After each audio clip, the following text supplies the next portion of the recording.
Iran ने Israel पर 400 ballistic missile दाग दिए। ईरान के मिसाइलों का हदफ इसराइली दारुल-हुकूमत तल अबीब है। तल अबीब के शहर जाफा में मुसल्लह अफराद की फायरिंग, 10 इसराइली हलाक।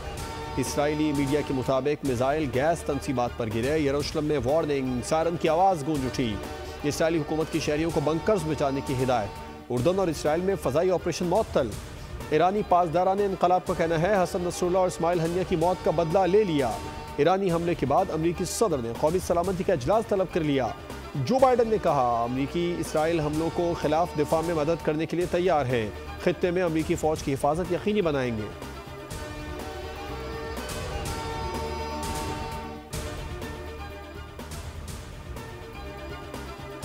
मशरिक़ वुस्ता के तनाज़ात बढ़ने की मज़म्मत करता हूँ। अक़वाम मुत्तहिदा के सेक्रेटरी जनरल एंटोनियो गुतरस का ईरानी हमले के बाद बयान।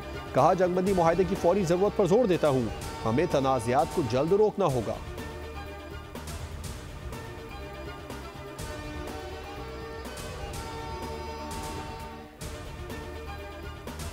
सियालकोट में देरीना दुश्मनी पर फायरिंग, 7 अफराद कत्ल। IG पंजाब का किला कॉलरवाला में वाक़े पर नोटिस। RPO गुजरांवाला से रिपोर्ट तलब। मुल्ज़िमान की फौरी गिरफ्तारी का हुक्म। फॉरेंसिक टीमें मौके पर मौजूद, शवाहिद इकट्ठे कर लिए। DPO सियालकोट के मुताबिक मुल्ज़िमान की गिरफ्तारी के लिए टीमें तश्कील दे दी हैं। मुल्ज़िमान को जल्द गिरफ्तार कर लिया जाएगा।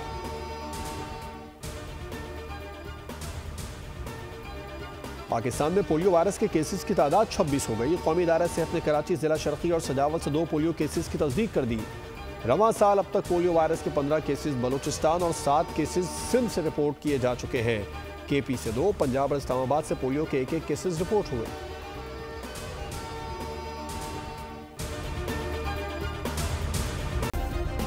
सब्सक्राइब करें और बेल दबाएं ताकि कोई खबर रह न जाए।